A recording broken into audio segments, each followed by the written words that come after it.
You're listening to Feathers, a podcast of stories of women walking in faith. I hope these stories inspire you and encourage you to take flight in your own faith. I'm your host, Amy Bennett, and this is Season 8, Episode 14. Feathers is an outreach of Abiding Ministries. Find more encouragement at abidingministries.net.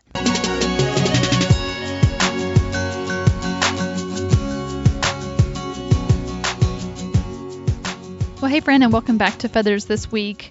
Our guest this week is Erica Willis. Erica is the leader of an international prayer ministry called The Fives. She's also a blogger and author of the book Believe Boldly. Erica and I are both what Logan Wolfram once said on this podcast. We're Baptist-costals, meaning we've both spent the majority of our time in church in both a Baptist church and a Pentecostal church. So we're Baptist-costals.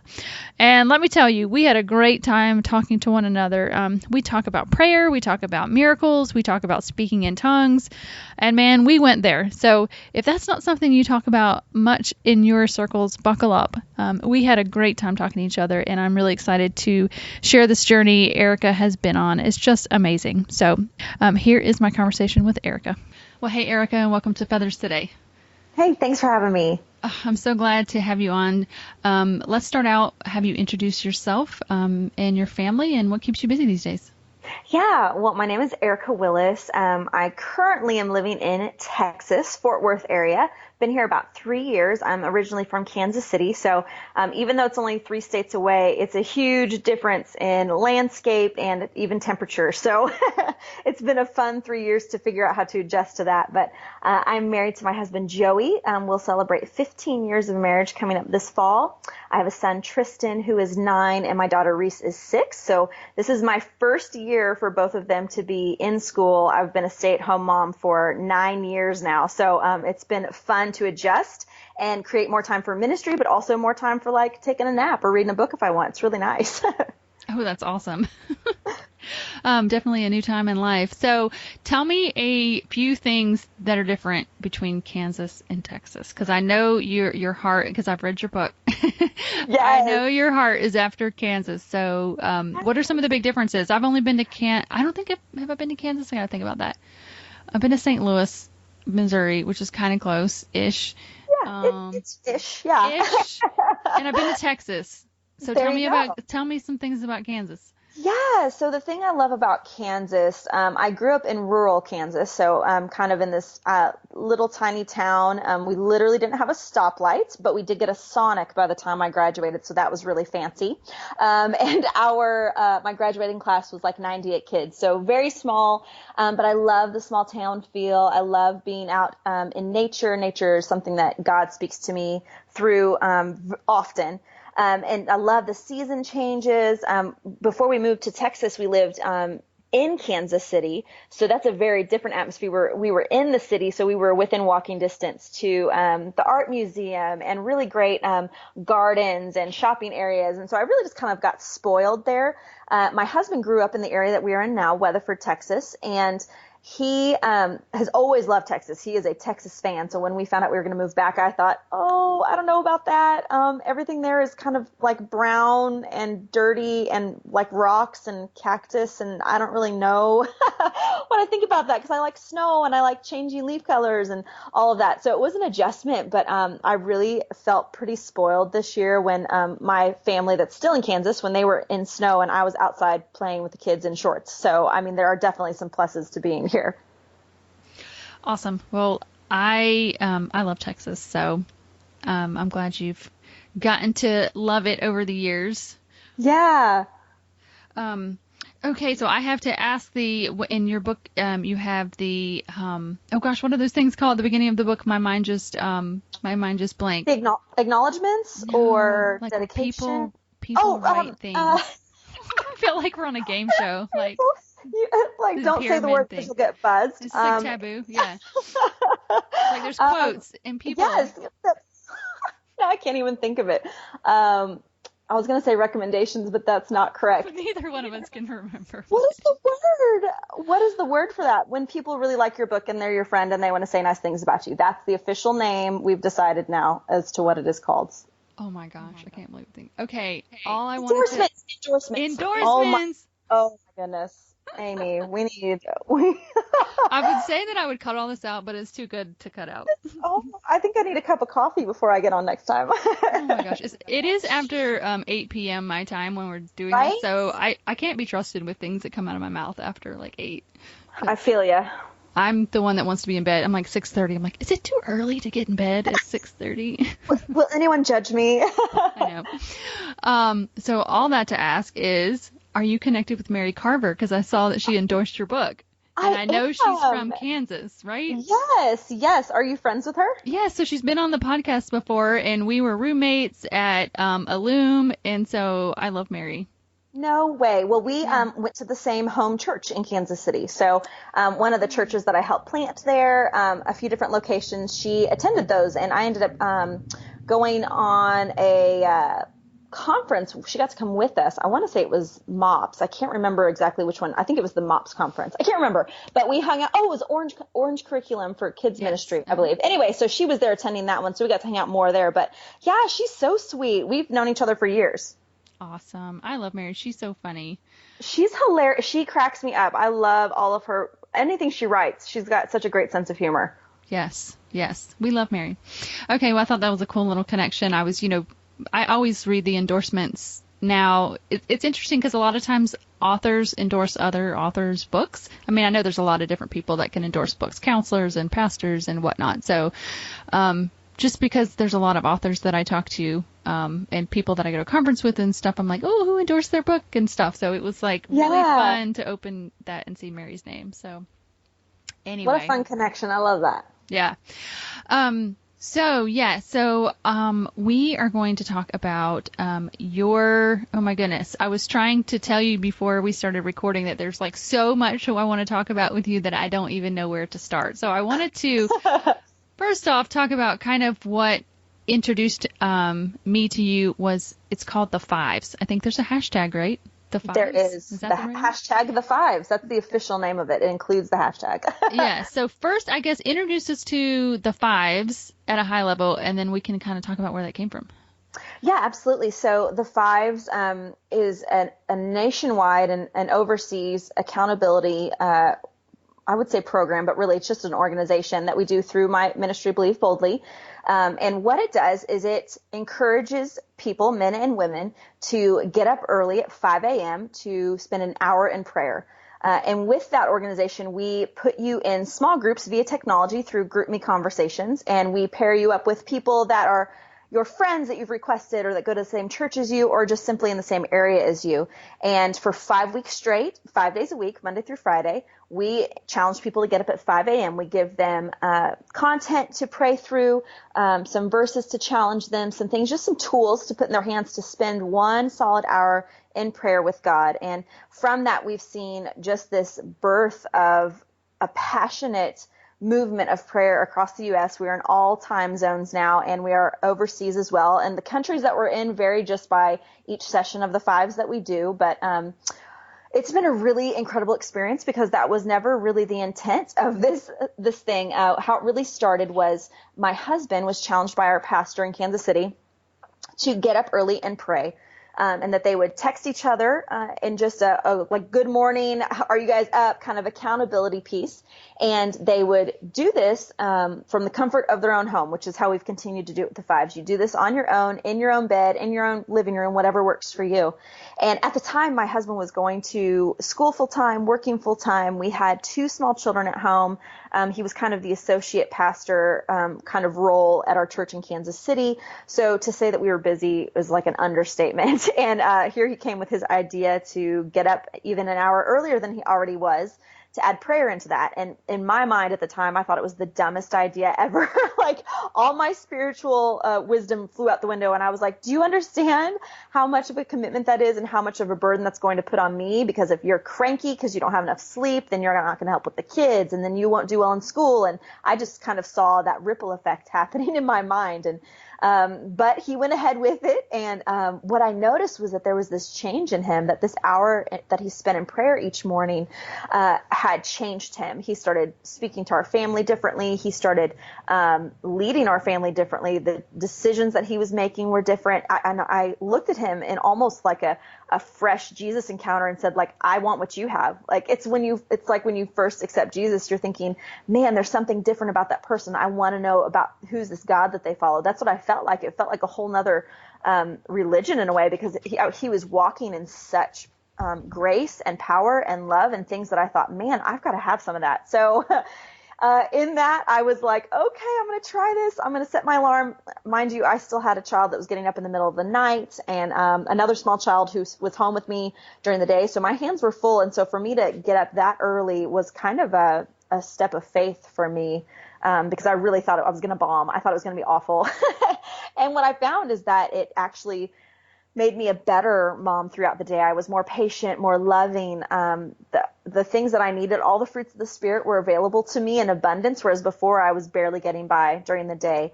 And so it was really cool to see how our lives changed in that time period. And God began to stir some things in our hearts that there was change coming. And that change ended up being moving to Texas. The great thing about the move to Texas was it opened a door for a new job for my husband that gave me more time to be able to write and invest in this book that God had called me to write and start a blog. And on that blog, I shared my story about how I had been getting up early for prayer and how it had changed me. And I just had a friend reach out to me and say, hey, I really like this idea of what you shared of early morning prayer. Could I join you? And I thought, well, sure, absolutely. I'll just text you in the morning. And I know a few other people who might want to do it. Let's just start texting each other and make sure everyone's up at 5 and we'll pray. And then that'll be that. Well, that started off with 9 people, and those 9 people told their friends, who in turn told their friends. And this last session of the 5s, we've done this now for almost 3 years, and this last session had 725 people that were up at 5 in the morning to pray for their families, pray for their churches, pray for their nation, and we have seen incredible things come from that. Oh my goodness! So it's really been a movement throughout this time. Oh my goodness. But the thing that I think is so interesting about all of that is that, tell me this is true from your book, that I understand is that you really were at a point in your faith where you were just wanting more. Was that before all of this happened?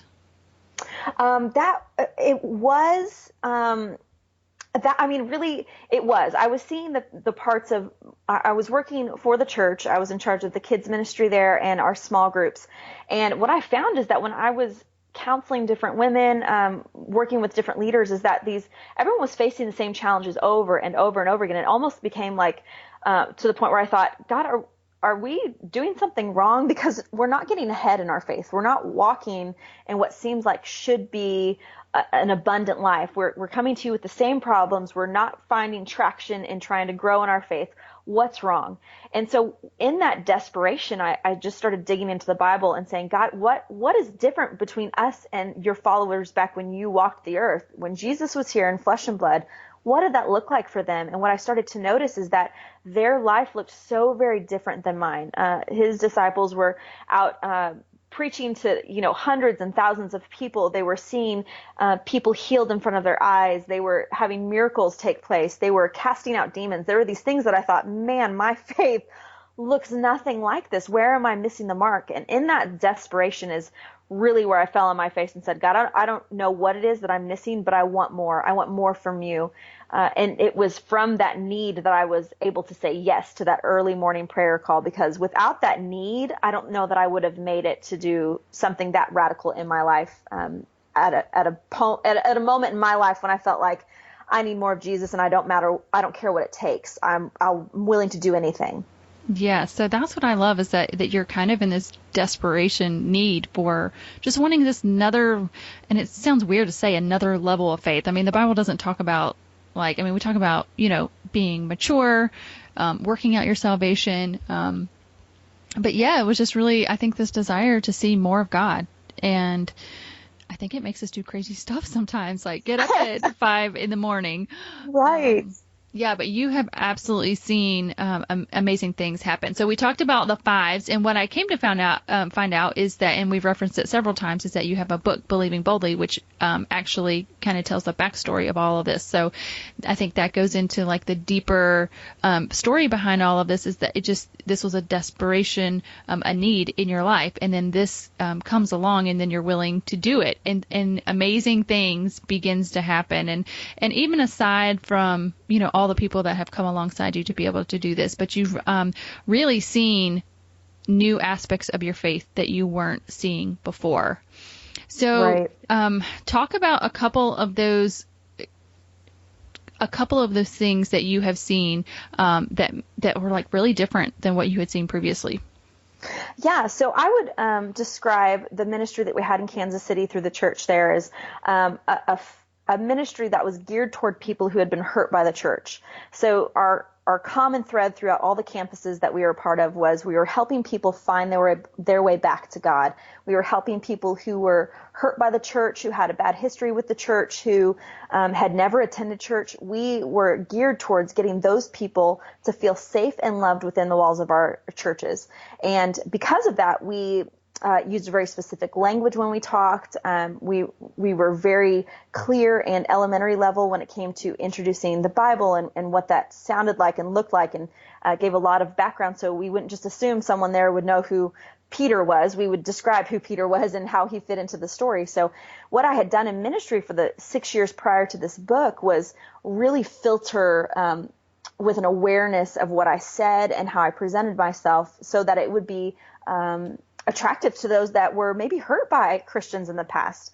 And what I found is when I came to Texas and started getting plugged in with different ministries here, is that my terminology changed, the way I talked about God changed, the way that I read my Bible changed. Everything just began to shift, and not in a better way, but just in a different way than I had experienced over the past several years in ministry.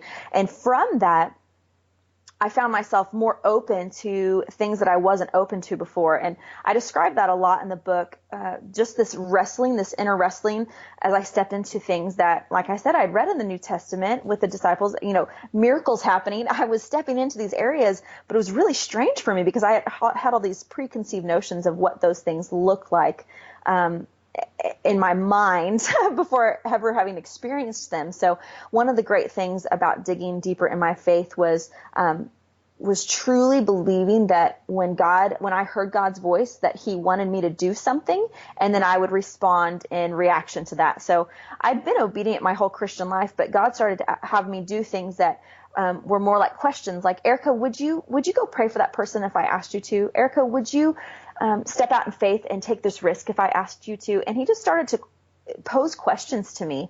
And as he did that, and I would answer, yes, God, I'll do that. Then he would give me words to pray over people, and we would see things happen that were miraculous. Or he would give me visions of things that I had never experienced before, but that I was now able to see something that someone else had in their past, or in their in a hurt in their life, that I was able to say, I feel like God is saying he wants to deal with this part of your life. Would you be willing to pray about that? And just in those gentle words and those gentle visions, God was able to open some doors for me to really see him work in a way I'd never seen before. Mm.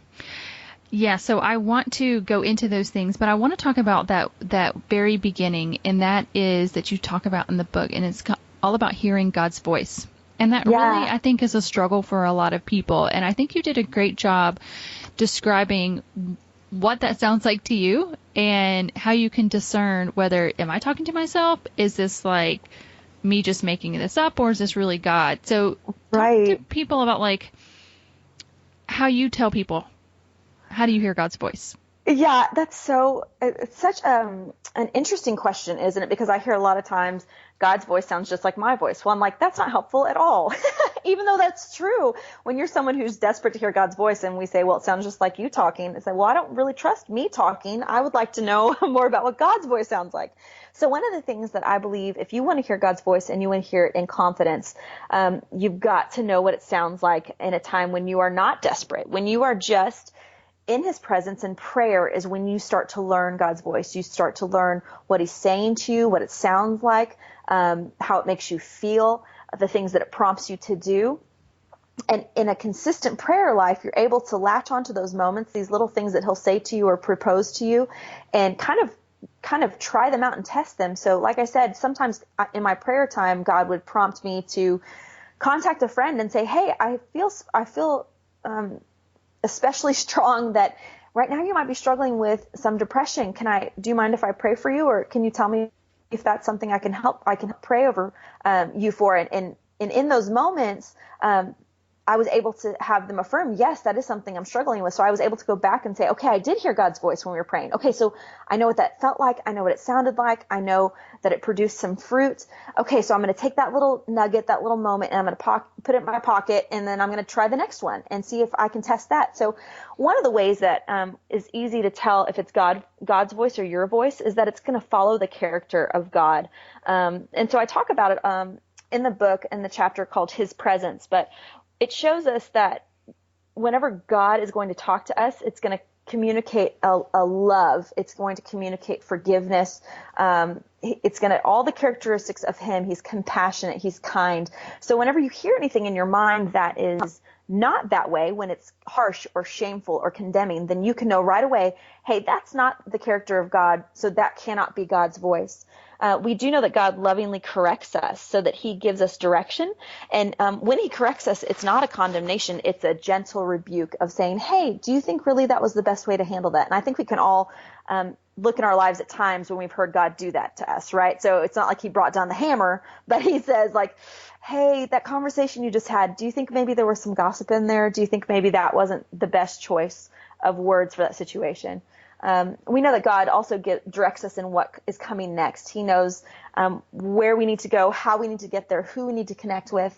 And so when we see that laid out clearly for us, then we can usually trust that that God is the one guiding us.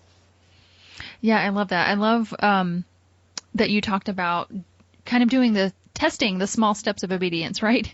Yeah. And I think that's absolutely true. And what I have found is that as we step out and maybe these small things, and then we begin to trust that voice, and then it like grows, the relationship grows because you know that voice and you know what that feels like. And it's just like any relationship, right? You get to know somebody's voice and things that they would say and things that they wouldn't say.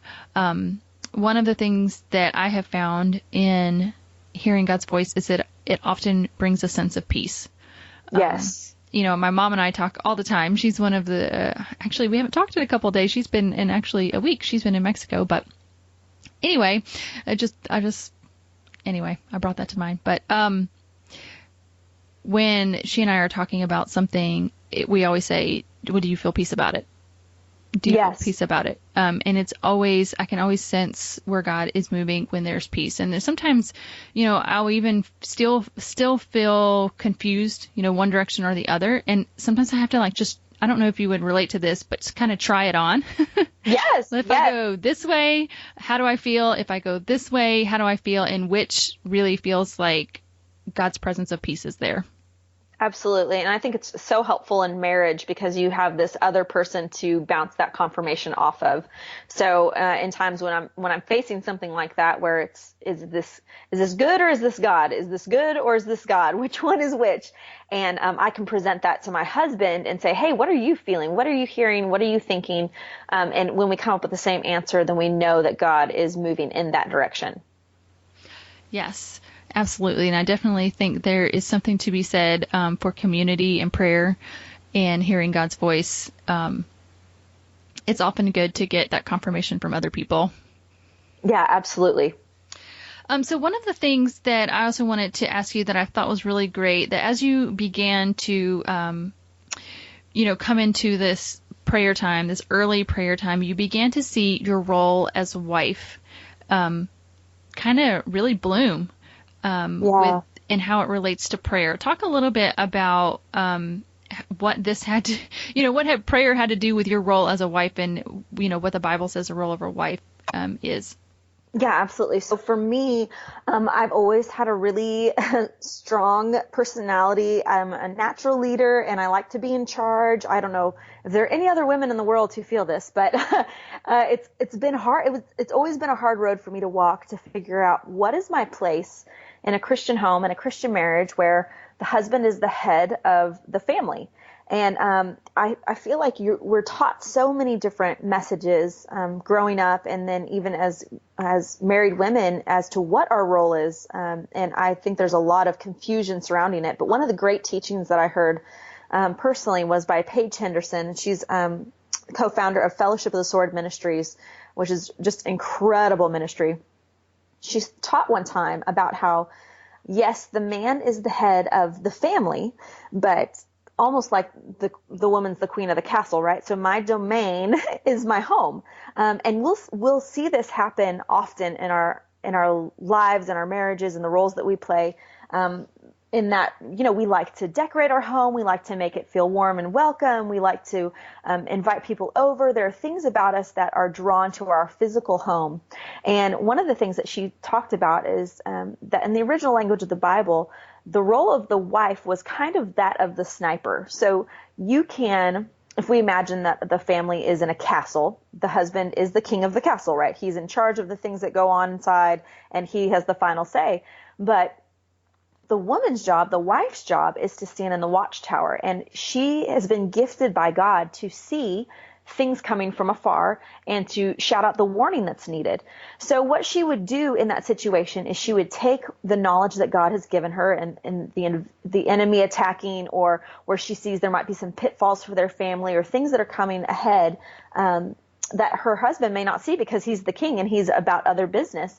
She comes to him and submits that information to him, just as you would submit a resume. You would present him with this information and say, hey, this is what I see. This is what I hear. This is what I feel like God has laid on my heart for our family.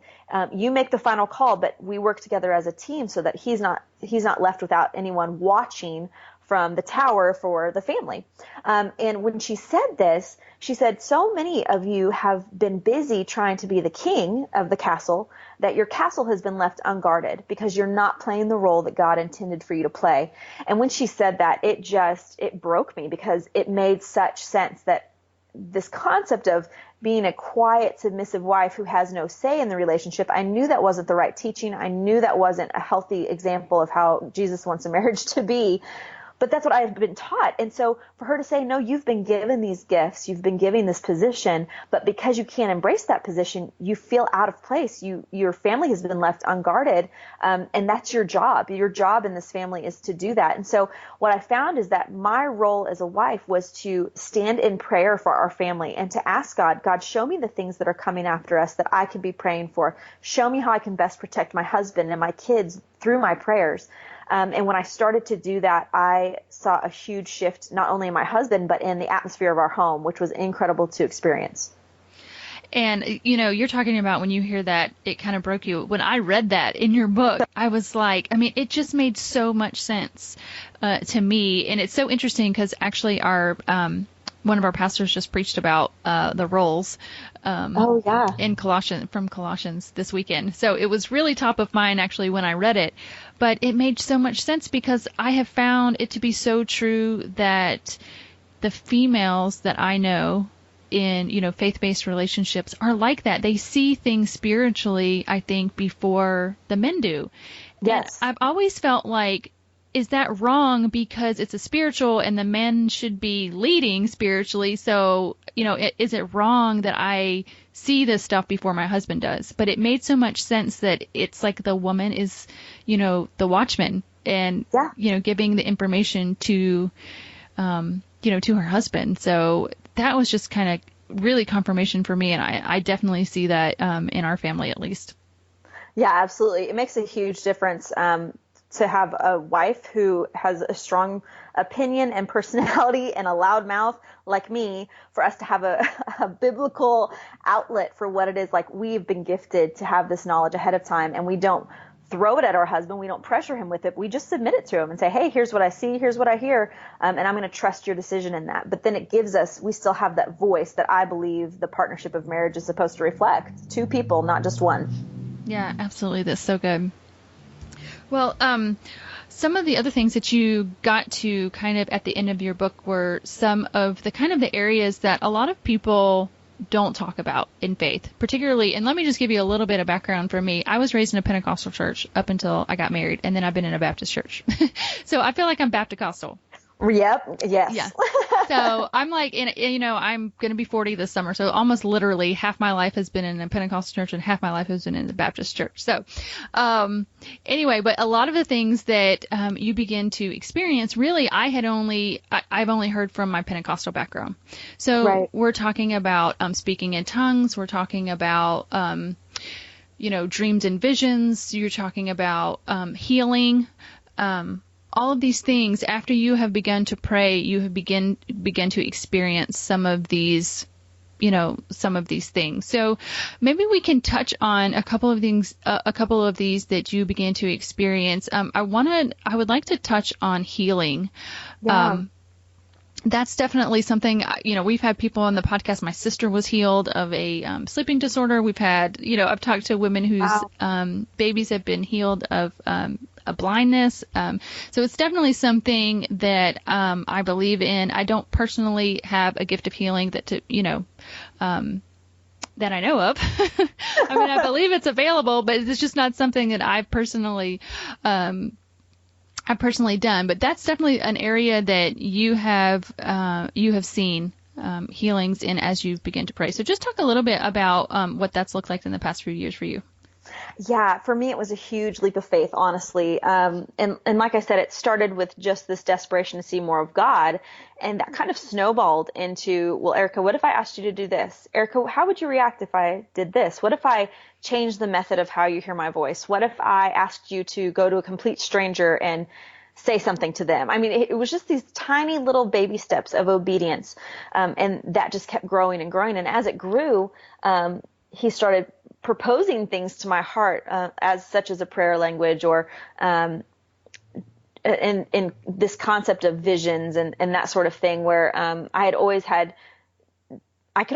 saw things in my mind, and God was like, do you think that maybe that's me? Do you think that maybe I've put those there for a reason? And when he started asking those questions, I thought, well, man, I never thought of that. I just thought it was my imagination. I just thought it was this or that. So he was just really sweet in walking me through it. And so when it came to healing, he started saying, what if I asked you to pray for someone for healing? What if I brought that person to you? How would you react? And in my prayer time, in my early morning prayer time, I just thought, well, gosh, you've been faithful so far, God, in all these areas you've asked me to step out in. So I guess I would say yes. I guess I would try it. And the first time that I saw this, really, I don't know if I would say it wasn't complete healing in the moment. It's my friend Danielle, and I mentioned her name in the book. But it was the first time that God scared the pants off of me, is what it felt like, because I was in a Baptist church. I was in a group of women that were meeting, and we were wrapping up our meeting time, and my friend Danielle shared that she was really struggling with arthritis. And the minute that came out of her mouth, it was like someone turned on a heater inside my body, and I started sweating and my heart was pounding. And it's like when you, in a Baptist church, when they say, hey, if you want to accept Jesus, come walk down to the front, and you get that stirring in you. Yes, you're really uncomfortable, and you can't really breathe, and you're like, okay, I think God's trying to say something to me. Well, the same exact thing happened here. And so I knew that God was saying, go pray over your friend. And at this point in time, I had already received a prayer language, which I hadn't believed in previously. So, I mean, it was fresh. It was brand new for me. No one else had ever heard it. I was very, very raw in all of this. And so I looked at her, and I went up to her, and I was shaking, and I just said, Danielle, do you mind if I pray over you? I really feel like I'm supposed to pray for you in this arthritis. And she said, well, sure.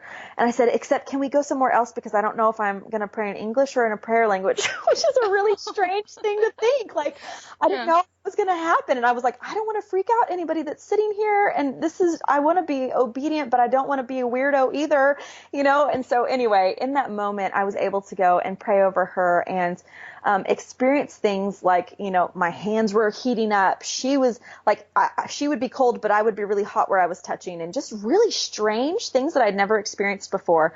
And that next morning, she messaged me and she said, Erica, I have to tell you, last night was the first night in forever that I woke up at 3 a.m. to get out of bed, and nothing in my body hurt. Like, I forgot that I had this arthritis diagnosis. And she said, I went all the way. It's like she had forgotten, and she walked for a bit and then went, oh my gosh, I don't have any pain.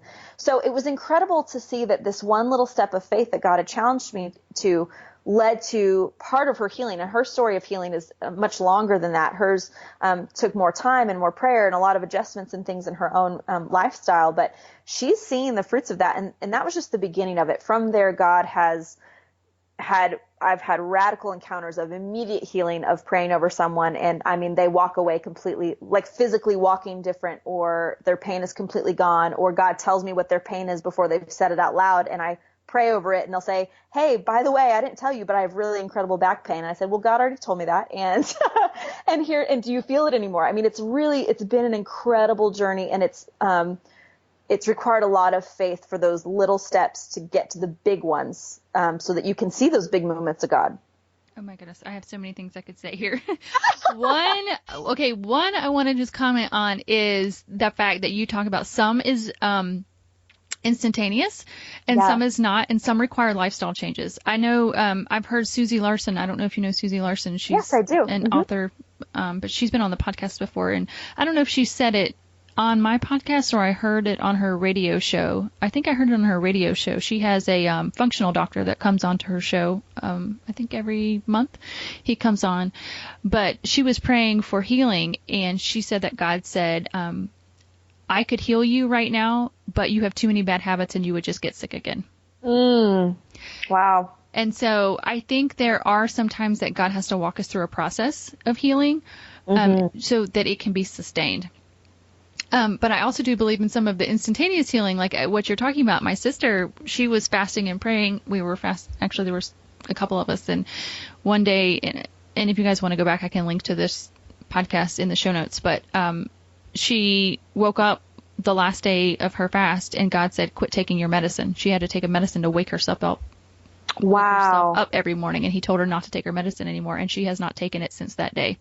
That's and so incredible. He totally healed her of that. So I loved in your book, you actually talked about somebody praying, I believe it was a little child actually, over somebody's knee, and they could actually feel the popping under their hand. Yes. And I'm telling you, like, I did not believe this stuff until I was in it, until I experienced it myself.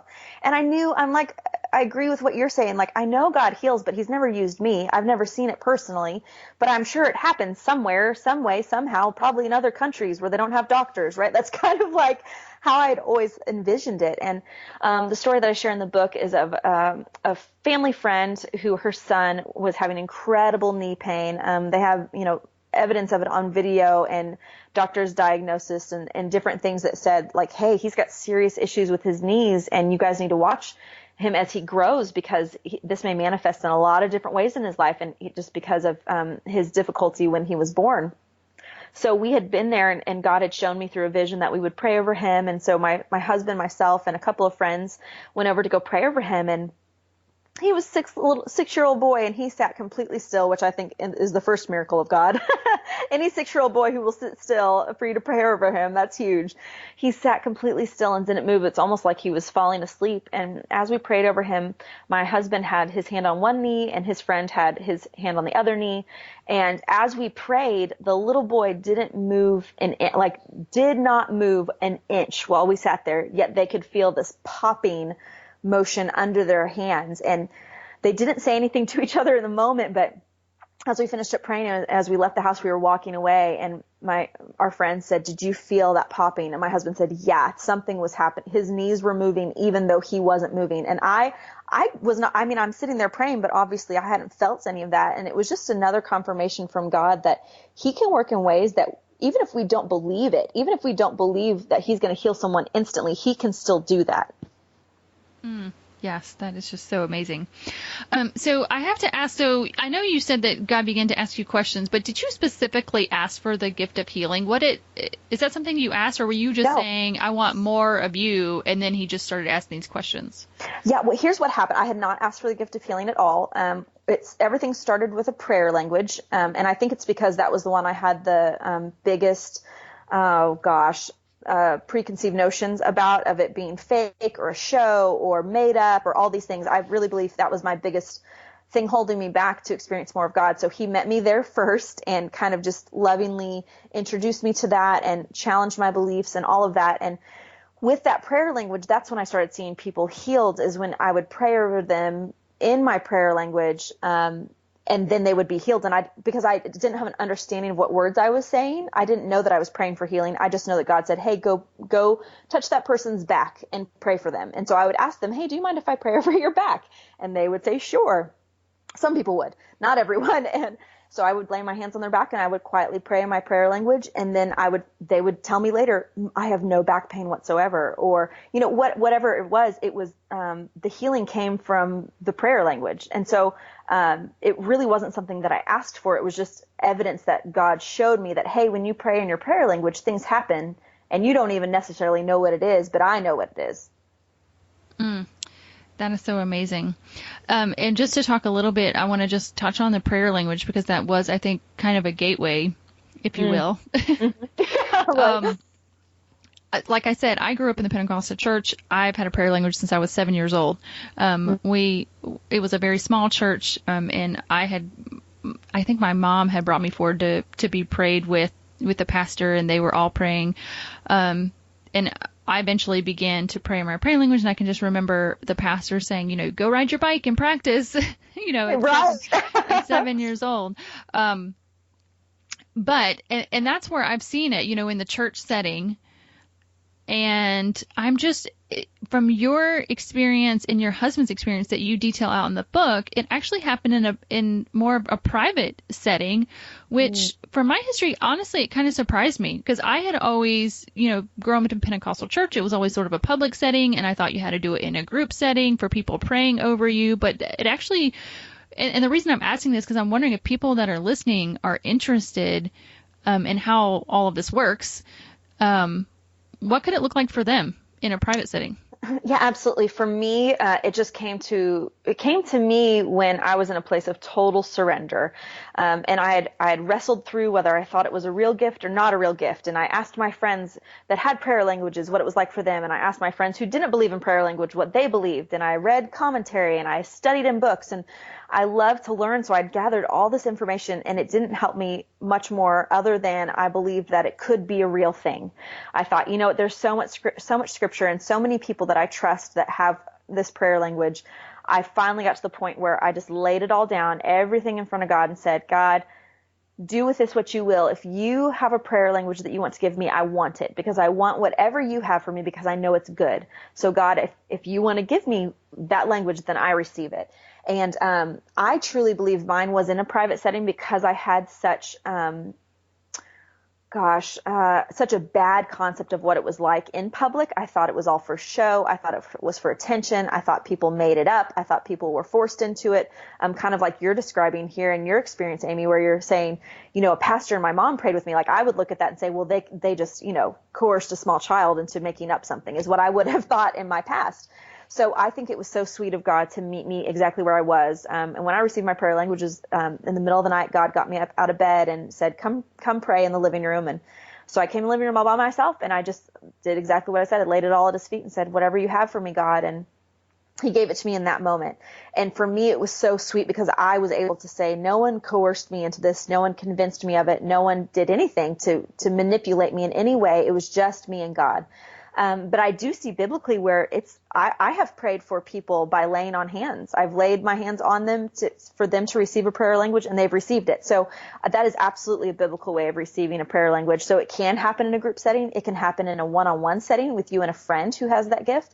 But I believe that you can receive it just directly from God. You don't have to have a physical presence there for that to happen. That's so incredible. I just love so much that you were such a skeptic of all of this. And now it's like... You're such a big proponent of it now. I'm just telling you. It's a little insane. And it's the great thing about it, honestly, the greatest thing about it is that I can look at people in the eye that look at me like I'm crazy sometimes. And I say, listen, I've been where you are. I've been there. Just keep pressing in. Just keep studying. Just keep asking questions. God's going to reveal himself to you, and you're going to see some really great things. So I'm able to empathize with those people and say, man, I am you. And here's the deal too. Like, he awoke a lot of things in my life that I share in the book, but there's more that he's awoken since then that I've had the same reaction where I'm like, nope, God, not real, not going to be a real thing. And then I get it and I go, oh, well, I guess this is real. Look at that. So it's been a really incredible journey. Wow. And one of the things that I really love that you talk about towards the end of the book is I don't know if it's a vision that you had, but or maybe it was you took a walk. I think it was real. It wasn't a vision. It was like real, where you took a walk and there's two rivers and they come with the Yes. tree. Yes. Yes. And so one of my, and I'm going to just set this up a little bit, but one of my favorite verses is Psalm 1, where it talks about the tree that is by the waters and you live abundant life. And this, just this coming out of Abiding Ministries, that verse was just so, I don't know, what is the word? I just love Psalm 1. That's all there is to it. Right. Yes. Yes. And it's just being parked by his waters, whether it's the Holy Spirit, whether it's the Word. But describe the two rivers coming together, the Spirit and the truth, because I think for me, coming from, and I'm not trying to split denominations here, but this is just my experience in life. It was just the Pentecostal, where it was, a lot of it was about, kind of the spiritual ish, I guess you could say. And then like the Baptist is very much rooted in God's word. Both believe in the Holy Spirit, both believe in God's word, but there is kind of an emphasis on each. I have found in those two denominations. Yeah. But God gave you the picture that after you had gone through this, you had taken hold of both spirit and truth. Maybe you can describe it a little bit better, but I just love that picture. Yeah. So one of the great things that God revealed to me during this whole process is that I could be me while still following God, because sometimes I feel like we get this idea in our minds that we have to become a different person altogether to follow God into the great things he has for us. And what he says is, no, I refine who I've made you to be. So you're still the same, Erica, you're still the same loudmouth person with, who likes to joke and have fun and go on walks in the woods. And those are things I created about you that I love about you. And I would never take those away, but I'm going to refine them. I'm going to refine your humor. I'm going to refine when you talk and when you don't talk. I'm going to refine how you spend your time in nature, that sort of thing. And so this particular day, I had gone on a walk out in the woods, and God had drawn me towards this dry riverbed. And by drawn, I mean I was walking, and suddenly I felt like this urge to go to the left. And so as I walked, I saw this dry creek bed, and I kept feeling pulled to that. So I stood in the middle of it, and I felt like, okay, God's going to say something really cool to me here. I'm just going to wait, for something huge and miraculous to happen, right? And what God had me look at was this gigantic tree that was in front of me. And I mean, it's huge. Here in Texas, we have live oaks, which are insane.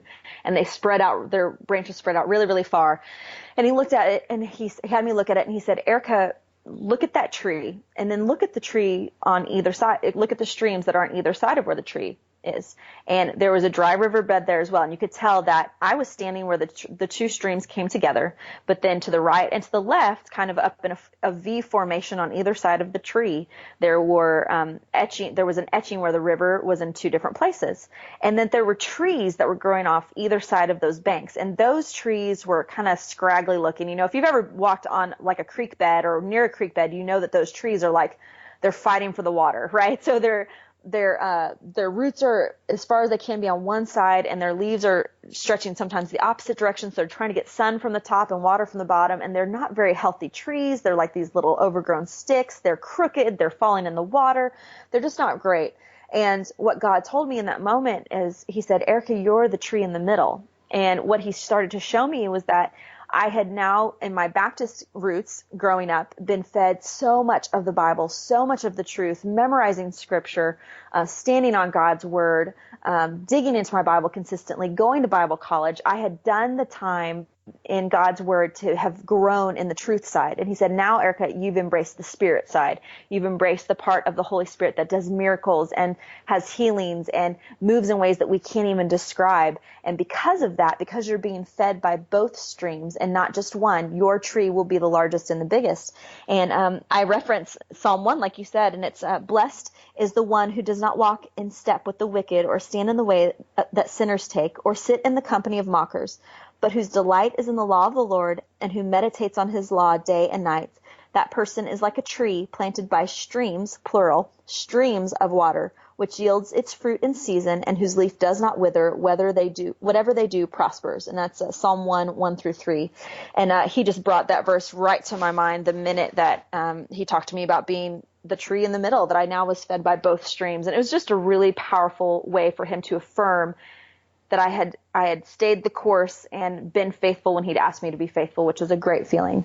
That is so good. That's just so good. Because I feel like I've had the same journey, but just the opposite, Yeah, right? absolutely. It's flip-flopped. Yep. So there's no wrong way to do it. And I No, think what's amazing, and I think what people can hear is that there's so much to God. There's so much to God. And I think that your prayer of just asking God for more is what we can all do. absolutely. And that's one of the things that I want everyone who reads this book, whether you're Baptist or you're Pentecostal, whatever your background is, there may be things in this book that really challenge your faith, and there may be things that you feel like, that's not as big of a deal to me anymore. I'm kind of past that. And what I want everyone to know is that there's always something that God has for you that's the more, that's the next level, that's the next challenge for you. And whether for some of you it may be, praying out loud for the first time at church or in your small group, that's a huge step of faith. And for other people, it's embracing a prayer language. But wherever you are on the spectrum, there's always something that God has for you in a way that he's asking you to believe boldly for the thing that he's called you to do. That is so true. So I'm just taking this all the way back to the early morning prayer.